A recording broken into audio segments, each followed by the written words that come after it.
तर युद्धामुळे महागाईचा फटका पाहायला मिळतोय, त्या संदर्भातल्या टॉप 9 बातम्या पहा।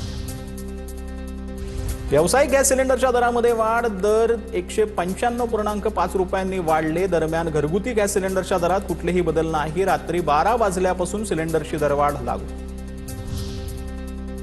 इंडियन ऑइल कॉर्पोरेशनचं प्रीमियम पेट्रोल आणि डिझेलचे दर वाढवले। दिल्लीमध्ये प्रीमियम पेट्रोलचे दर 149 वरून 160 रुपयांवर, तर प्रीमियम डिझेल 91.49 रुपयांवरून 92.99 रुपये प्रति लिटर। जेट फ्युएलच्या किमती दुपटाहून अधिक वाढल्या। जेट इंधन 2 लाख रुपयांच्या पार। दिल्लीमध्ये एटीएफची किंमत आता 96,638 रुपयांवरून 2,07,000 रुपये प्रति लिटर किलोमीटर असणार आहे।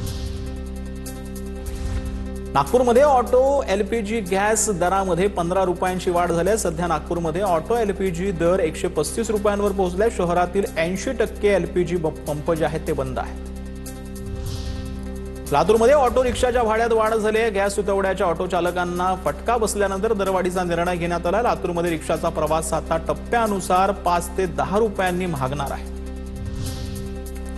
कच्च्या तेलाच्या किमतीमध्ये घसरण झाली आहे। ब्रेस्ट क्रूड ऑइलच्या किमती 4.60% घसरल्या आहेत। ब्रेट क्रूड ऑइल 99 ते $104 प्रति बॅरलच्या आसपास आलंय। इराण आणि इस्रायलच्या युद्धामुळे कच्च्या तेलाच्या किमती वाढल्या होत्या।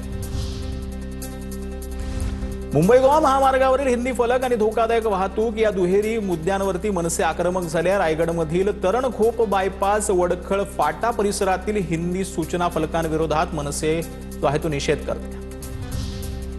आखाती प्रदेशामध्ये सुरू असलेल्या युद्धामुळे निर्माण झालेल्या परिस्थितीचा अंबरनाथमधील स्थानिक व्यावसायिकांना आणि उद्योजकांना फटका बसला। आनंदनगर एमआयडीसी मधील अनेक कंपन्यांचं उत्पादन निम्म्यावर आलं।